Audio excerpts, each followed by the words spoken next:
பசுமையை நேசிக்கும் நண்பர்கள் அனைவருக்கும் வணக்கம். இன்னைக்கு ஒரு அழகான இலைச்செடி தான், ஒரு ஆர்னமெண்டல் பிளான்ட்னு சொல்லுவாங்க. 3 கலரில் உள்ள ஒரு வித்தியாசமான இலை வடிவமைப்பு கொண்ட ஒரு இலைச்செடி வளர்ப்பு பற்றி தான் இன்னைய வீடியோவில் பார்க்க போகிறோம். அது என்ன மாதிரி இலைச்செடின்னு வாங்க வீடியோக்குள்ளே போய் பார்க்கலாம்.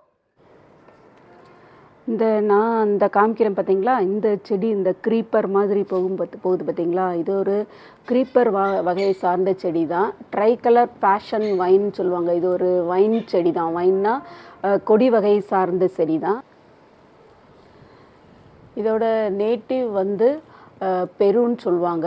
அதுக்கப்புறம் இது அமெரிக்கன் பேஷன் ஃப்ளவர்னு கூட இதுக்கு இன்னொரு பேர் இருக்குது.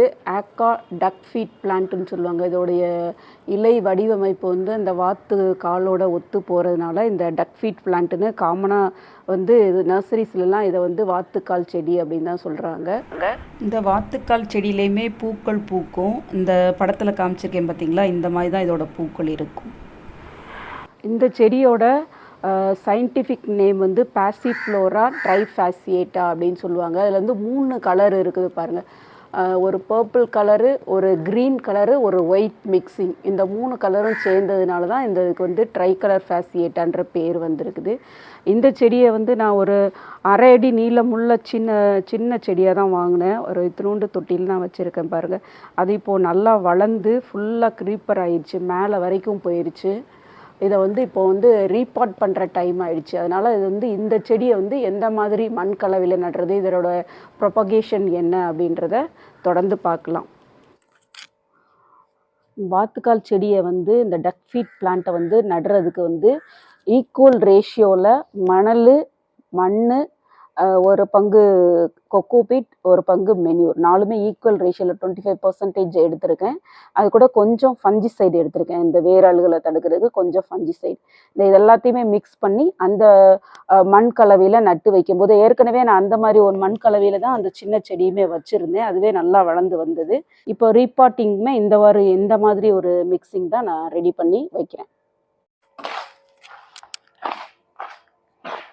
இந்த 5ஐயுமே இப்போ நல்லா மிக்ஸ் பண்ணிக்கலாம். மிக்ஸ் பண்ணிவிட்டு அதுக்கு இந்த மாதிரி ஒரு பாட் எடுத்திருக்கேன். பாட்டு நல்ல ட்ரைனேஜ் ஹோல்ஸ் உள்ள ஒரு பாட்டை எடுத்துகிட்டு அதில் வந்து 2-3 ஓட்டு துண்டு வந்து அந்த ஹோல்ஸை வந்து மறைக்கிற மாதிரி, அப்போ தான் வந்து தண்ணி வந்து நல்லா ட்ரைன் அவுட் ஆகும். தண்ணி தேங்கி நின்றுச்சுன்னா ஈஸியாக இந்த டக் ஃபீட் பிளான்ட் வந்து ராட் ஆயிடும். இப்போ இந்த விரவுன மிக்ஸை வந்து ஒரு 1/4 பங்கு ஃபில் பண்ணிக்கலாம். ஃபில் பண்ணிவிட்டு இந்த ரீபாட் பண்ணக்கூடிய பிளான்ட்டை அப்படியே எடுத்து இதில் வச்சிடலாம். இப்போ அந்த சின்ன தொட்டிலேருந்து அப்படியே கம்ப்ளீட்டாக அந்த வேர் வந்து நல்லா டேமேஜ் பண்ணாமல் அப்படியே தூக்கி வச்சாச்சு. அந்த அப்படியே க்ரீப்பரோடு தூக்கி அப்படியே இதில் வச்சாச்சு. இதை வந்து ப்ராப்பரான இடத்துல செட் பண்ணணும். இப்போது இந்த டக் ஃபீட் பிளான்ட்டை வந்து நல்லா ரீபாட் பண்ணி ப்ராப்பர் இடத்துல செட் பண்ணி அப்படியே தண்ணி ஊற்றி வச்சாச்சு. ஃபுல்லாக தண்ணி ட்ரைன் அவுட் ஆகிற மாதிரி, ஃபஸ்ட் டைம் ஊற்றும் போது நல்லா தண்ணி வந்து நிறைய ஊற்றிடலாம். ட்ரைன் அவுட் ஆகிற மாதிரி ஊற்றி வச்சாச்சு. அதே மாதிரி அதே பிளேஸ்லே ப்ராப்பராக கரெக்டாக செட் பண்ணியாச்சு. இந்த டக் ஃபீட் பிளான்ட்டுக்கு வந்து சூரிய வெளிச்சம் பார்த்திங்கன்னா நேரடி சூரிய வெளிச்சம் தேவையில்லை. ஃபுல் சன்லைட்டில் வச்சிட்டோம்னா அந்த லீஃப்லாம் பேர்ன் ஆயிரும்.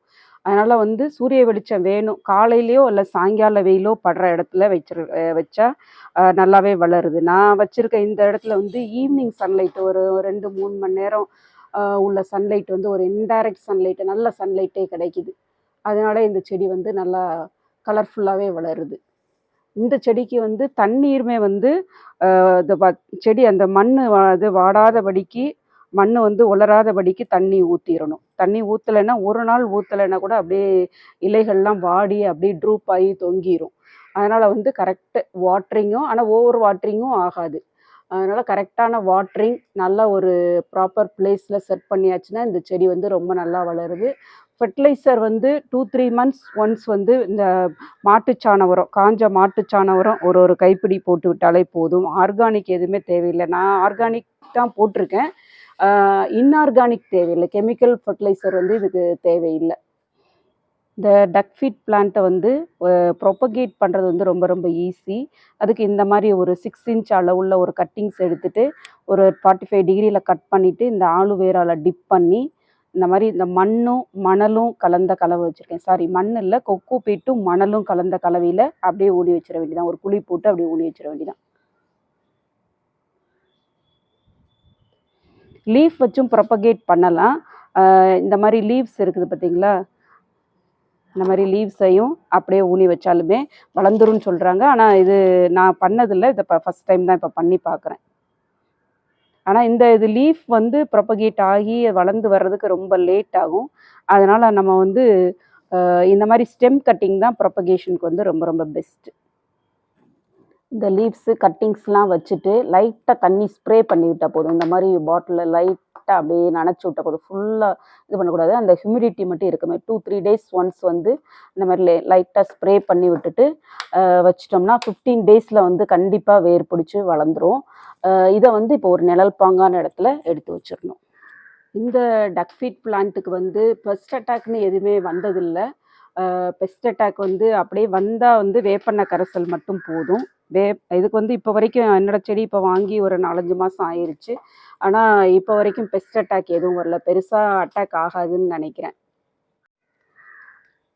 இந்த டக்ஃபீட் பிளான்ட் வந்து நர்சரிஸில் வந்து ஒரு மினிமம் 30 to 40 ருபீஸ்லேருந்து சொல்கிறாங்க. ஒரு சின்ன கட்டிங் தான், ஒரு 1/2 அடி நீளமுள்ள கட்டிங்ஸில் ஒரு ரூட்டட் கட்டிங்ஸ் வந்து 30 to 40 ருபீஸில் கிடைக்குது. ஈஸியாக எல்லா இடத்துலையுமே கிடைக்கும். இந்த செடியை நீங்களும் வீட்டில் வாங்கி வைங்க. ஒரு அலங்கார செடி. நீங்கள் ஒரு பிளான்ட் லவராக இருந்தீங்கன்னா, இந்த மாதிரி டிஃப்ரெண்ட்டான பிளான்ட்ஸ் கலெக்ட் பண்ணணும்னு நினச்சிங்கன்னா இந்த டக்ஃபீட் பிளான்ட்டை நீங்களும் உங்கள் கலெக்ஷனில் சேர்த்துக்கோங்க. மீண்டும் அடுத்த வீடியோவில் வேறொரு புதிய வகை செடியை பற்றிய பதிவுடன் உங்களை சந்திக்கிறேன். அதுவரைக்கும் பாய் நண்பர்களே.